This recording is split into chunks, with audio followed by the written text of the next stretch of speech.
Two girls in trouble. Jacqueline Davis and Lucy Steele, victims of Britain's fastest growing cult, the Central Church of Christ, a group which the experts say is out to bend your mind.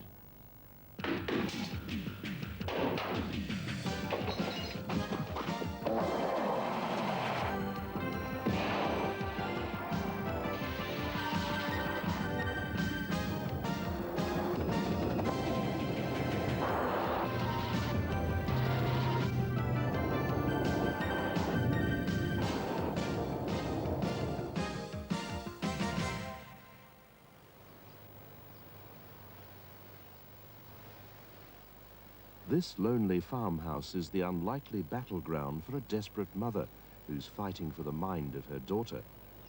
Jill Davis has chosen to kidnap Jacqueline and bring her here to Cumbria. We're going over to fetch Jacqueline today, and she thinks she's going for a walking weekend, and I really don't feel too badly about deceiving her, because I feel that's the only way. She hasn't agreed to come voluntarily to speak to somebody in this country, and I think this is the only way. And if it doesn't work in 10 years' time, at least I can say that I tried. Jacqueline Davis is 22 and a medical student. Lucy Steele is 32 and a biochemist. The daughter I once had was a caring, thoughtful. The daughter I have now got is a daughter who sees me as her enemy, a daughter whom we cannot discuss with, a daughter who feels that the Central Church of Christ of London is her next of kin. The Reverend Graham Baldwin, a former Army intelligence officer turned evangelical minister, is one man trying to stem the cult's pernicious growth. Working alone and often against the odds, he has a remarkable record of success. The London Church of Christ is the fastest growing cult in the country at the present time. They're also the most dangerous because they appear so innocent. They come over initially just as an ordinary church, yet they use mind control techniques to keep their members, and they demand unquestioning obedience. Meeting in Cannon and Odeon cinemas, the Central Church of Christ is one of many new cults to reach Britain in recent years. He's really wanting to know what it takes. He's wanting to know what's involved. They were reluctant to let us film a Sunday meeting, but we did anyway with an amateur camera. Anyway, just even a couple days ago, I was sitting doing something. Two ex-members of this particular congregation are Tony and Julie York. They were sucked in and then split up by the cult. It's very traumatic. We've been together 7 years, and you develop a lot of love for that person over 7 years, and then something you hold very, very strongly comes along and tells you to do this properly, you've got to be apart, and to do this properly, you might never be together again. And it's very, very disturbing emotionally. Yeah, so it's just very stressing that they can reduce something that's been so personal and so special to you to something that in fact is evil, is part of your past life, which is something you've got to push away, something you've got to get rid of, and in order to start a new life, you either have to reject that person altogether or see them on their terms, which are very different from your terms. Evangelizing at Wimbledon Tube Station. The cult's targets are young, intelligent and well-educated, but the group's recruiting methods are far from innocent, and they've already upset the original Church of Christ by stealing their name. They're banned from 3 universities. As far as I'm concerned, the only people that are recruited are the vulnerable ones, and it doesn't matter whether you're from a poor home, whether you're from a middle-class home, or whether you're from aristocracy. If you're vulnerable, you're liable to find yourself in the Church of Christ in next to no time. I think she was vulnerable because she's had a lot of losses in her lives. She's been without a father, for now 11 years nearly. She's lost her brother quite tragically, and the first year she was away there were 3 other losses in the family which were quite close losses. Her education is gone to waste. It pains my heart. We want other people to be aware of the evil that surrounds us. And they use the Bible to blindfold the people so they can grab all they can from them. What they do, I don't know, but I think it's a brainwash. Have you given up hope of getting Lucy back? No, I'm still hopeful. Jane Allison, a former Mooney turned Christian, now devotes her life to rescuing young people from the clutches of cults. In my mind, if you see somebody taking poison and you know it's going to kill them, are you prepared to just sit back and do nothing? Or are you going to be prepared to put your fingers down their throat to make them sick? I mean, that sounds very dramatic, but in this situation, kidnapping is an option that has to be seriously looked at. I mean, you're a Christian with aspirations to office in the church. Kidnapping isn't Christian, is it? I believe in this instance it's an option that is open to the parents if they wish to take it. Of course, there are other options, and they have already thought about those and actually discounted them. But this seems an option that they want to take, and I'm going to be there to help them facilitate that. In Cumbria, Jill has reluctantly decided to go ahead with the kidnapping of Jacqueline so that experts can attempt to reverse the brainwashing. Jill's plan is that when her daughter arrives at the house, she'll be forced to talk about the Church of Christ and told that if she wants to leave, she can't. So I think we're taking a calculated risk in what we're doing, but I have hopes that it will work, and I think that all the plans around what we're doing have fallen into place very well, and I think that we're doing what is the only thing I can do. I can't see any other alternative. To make this work, Jill has had to hire 2 minders. Nothing is to be left to chance. All the doors and windows are locked, and Jacqueline is never left alone. Did you realize that there was... Psychiatrist Dr. Betty Tilden regularly tries to repair the minds of ex-members damaged by the Central Church of Christ. So why does she think this group is so much more insidious than many others? I think it's because there have been so many casualties from it. I think that it's because people can have their lives and their psyches disrupted by this group in a very short space of time.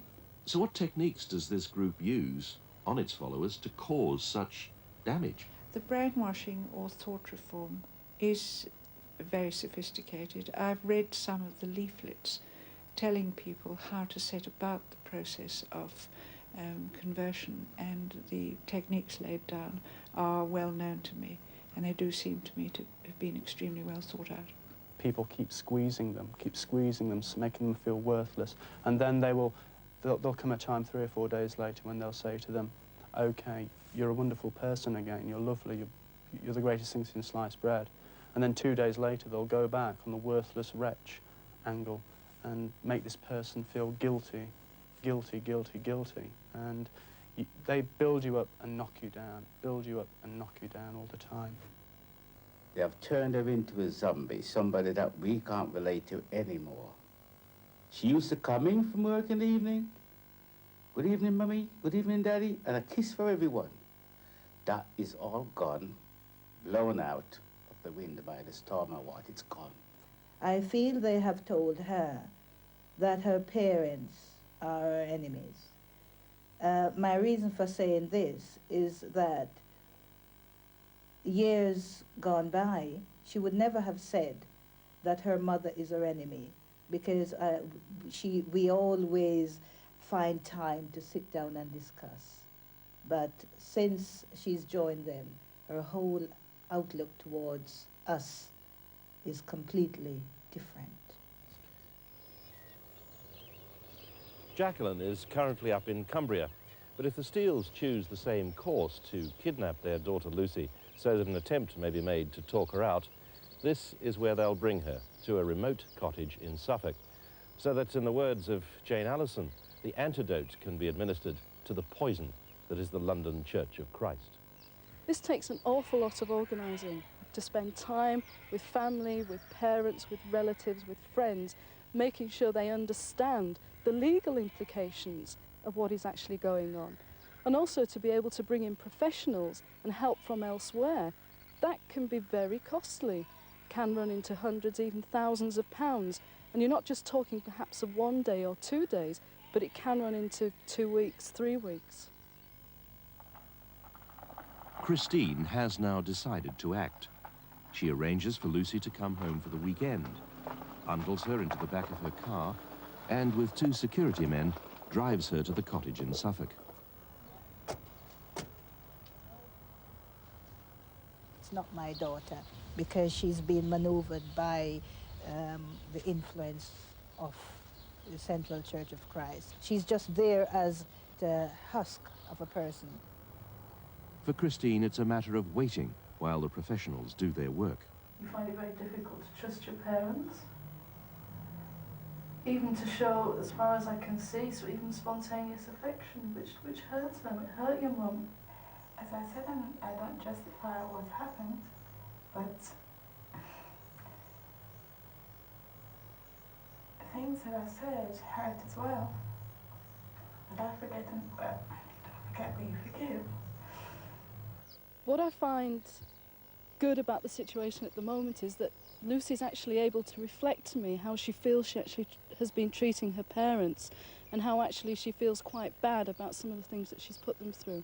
So that's a good sign that she's actually able to communicate those things to me. The Church of Christ is an organisation based on religious pyramid selling. It's a divisive organisation, it's manipulative, it pulls people in, and once you're in their clutches, it is very, very difficult to get away. Tony, Julie, Lucy and Jacqueline are, or were, ordinary members who helped to support the weight of the highly structured church pyramid. Controlling them are city leaders like London evangelist Fred Scott and Birmingham-based Walter Evans, hand-picked by one man at the summit. Evangelist Kip McKean started the group 10 years ago in Boston and has masterminded its spread across the world. Some of these cult leaders accrue so much power that they can't keep from being corrupted by it. And then how they use it usually proves to be devastating sooner or later to their followers. Inside 2 cottages, several hundred miles apart, the struggle is going on to convince 2 young women that the Central Church of Christ's idea of Christianity is wrong. Because I want to be a Christian, trying to be a good Christian. I know I'm not doing anything wrong. I know what I'm doing is not hidden from God. He knows my heart. Nobody else does. In Suffolk, the deprogramming process went on for 7 days.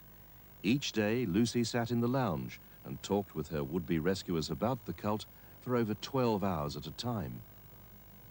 In Cumbria, Jacqueline wanted to talk about the basis of her belief. The conversation centered around the group's claim to be based upon the exact interpretation of the Bible. These conversations went on 14 hours a day for 8 days. Well, I seem to have got onto the Bible, which is incredible in itself, because she seems to be holding on to a book as though it was actually life itself. And to actually look at a concept of God interacting with her outside of that book is just something that is so alien to her. And I just can't seem to be able to get through that God exists outside of that. My belief is that she really is brainwashed. Good morning, Mr. Scott. Morning. Cook from Central Television. We thought Fred Scott should explain why his group deliberately breaks up families in its pursuit of Kip McKean's version of the ultimate truth. As Christ said himself, in Matthew chapter 10, he states very boldly that people's relationships will change as a basis of the gospel. And it's something So is that a justification for splitting up families, then? Well, I'll show you the verse. No, but is that a justification for splitting up families? Because that's what's been happening. That's an allegation. And I think, you know, if we look at... If you talk to the Steels, for example, when you get round to it, Yeah, they say yeah. you did split the family up. Yeah, well, maybe we should have a look at this. I mean, he says, do not suppose that I've come to bring peace to the earth. I didn't come to bring peace, but a sword. For I have come to turn a man against his father, a daughter against her mother, a daughter-in-law against her mother-in-law. A man's enemies will be the members of his own household. Anyone who loves his father or mother more than me is not worthy of me. Anyone who loves his son or daughter more than me is not worthy of me. So you're and anyone saying who because does not take his cross and follow me is not worthy of me. So are you saying, because you feel you have the only way to salvation, it's perfectly all right to split up families if the rest of the family doesn't believe as you do? Well, I think as it says quite clearly in John chapter 14, where Jesus is asserting that he's the only way to God. Yes, I mean, he may well be, but you're not the only way to Jesus, are you? Well, yes or no? Here's what I believe. No, is it yes or no? I'll tell you what I believe. Well, could you tell me yes or no? No, I'll tell you what I believe. You can't restrict me to a one-word answer. I will not be restricted. I'll be restricted to an answer based on the scriptural precepts of God. And But are you saying that nobody else has the right interpretation of this book? Now, what Jesus is saying, quite frankly... Meanwhile, in the Lake District, things have gone terribly wrong. The police had been called. Jacqueline had demanded to be left alone to pray. She then climbed out of a window, ran to a passing car, and handed over a letter saying she'd been kidnapped. It transpires that she had sent a letter to her discipler,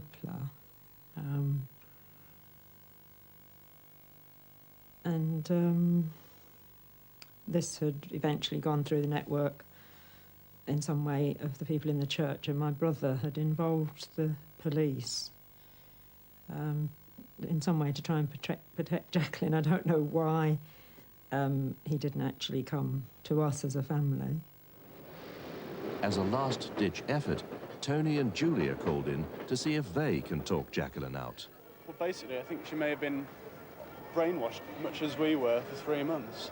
I mean, what she's saying now is what we were saying 8 or 9 months ago. We're going to bed you down elsewhere tonight. Okay. And we're going to meet up tomorrow, whatever she says. Probably something like lunchtime, you know, tomorrow. Did she try to get away at all? Yeah, just once. Really? We were off guard. When was that? Yesterday morning. She's sort of... It's been difficult, really, because she's been so conforming that I suppose yesterday morning we weren't really prepared for, you know, her to do anything, and she just hived out of a window. But Jacqueline is not persuaded and says she will return to the cult. I think where I failed with Jacqueline was the fact that she was totally unable to show emotion. I really do think that Jacqueline was brainwashed. The fact that she wasn't able to respond to any of the questions or to look critically at anything, well, really means that she'd lost the ability to do that. I mean, there's nothing wrong with being able to look at something critically. It's a very healthy thing to do. Jacqueline could not do that. I'd just like to say, if she is watching this, that will she think, you know, what we've actually done to try to help her, and that we love her very much, and basically, you know, can we not be a united family? And does the group have the integrity it professes if it's creating this sort of damage in our relationships? Across the Atlantic, Kip McKean has moved from Boston to Los Angeles, but remains unmoved in his desire to bend minds to his will. Mr. McKean, my name's Roger Cook from Central Television. I'd like to ask you a few questions about your church. Thank you. I think we have no comments at this time. Thank you very much. But there are a lot of serious accusations have been made about the way you actually get and keep your membership. Brainwashing techniques are talked about, exactly the same as those used on American troops by the Koreans. No comment, thank you. There are further accusations, supported by psychiatrists, that people who've left, or who are able to leave your group, need long-term psychiatric care. Some of them are actually ill. They have an obsessional state about sin and about the church, and they have intense feelings of unreality, depression, outbursts of crying. It's really very like a stress reaction. fears when the church is mentioned, anger when the church is mentioned, every sort of symptom. In Ipswich, the deprogramming of Lucy is going well. That's the problem. You've got. At the moment, I just feel you don't know which way like I to want turn. to do this. You know, this can't be right, and okay, there are just these few people there who are really corrupting things, and I want to purify. You know, things to be sorted out rather than It's so graceful. rather than me escaping and okay, but I want all my friends are there. To help with Lucy's deprogramming, we were again joined by the ex-cult members, Tony and Julie, and the Reverend Graham Baldwin. The things that we say, perhaps she hasn't thought about, and she thinks back and thinks, oh yes, well that happened to me. In the kitchen, a sort of case conference took place. What happened to us and what happened to her, whereas with Jacqueline it was just total. She wasn't interested, and she wasn't connecting anything that had happened to her with anything that had happened to us.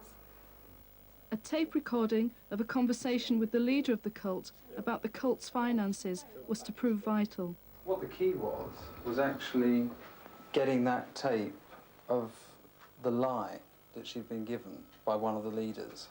Once the lie was there, there was absolutely, she had to listen, because there was something that we could prove that she'd been lied about to.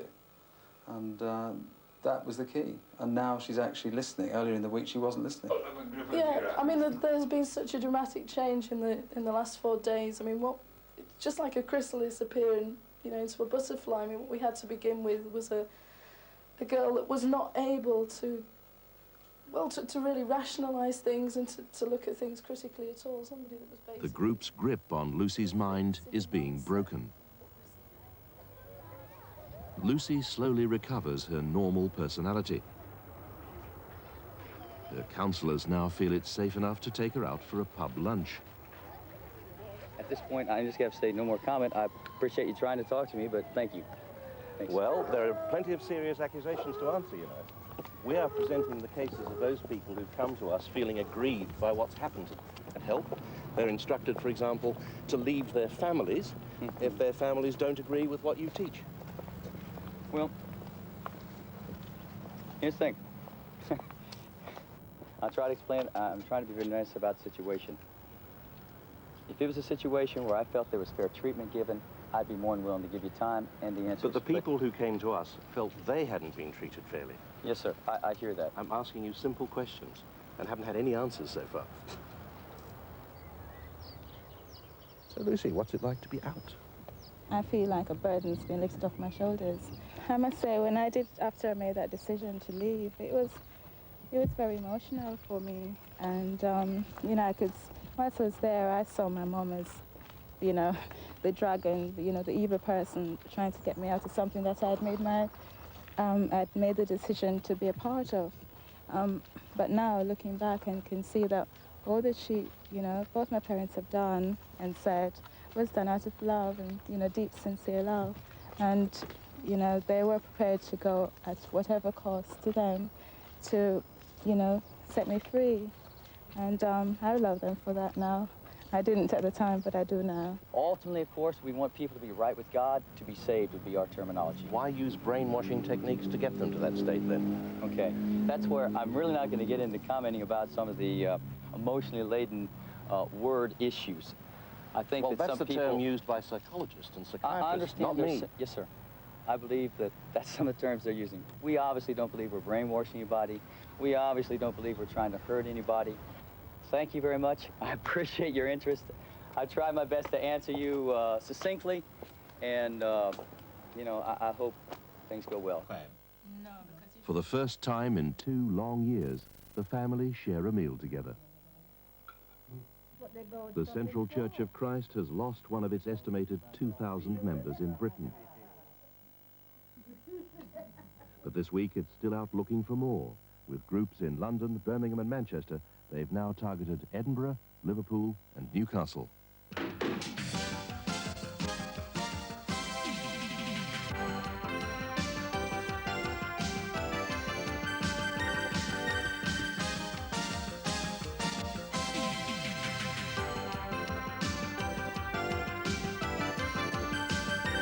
scandalous situations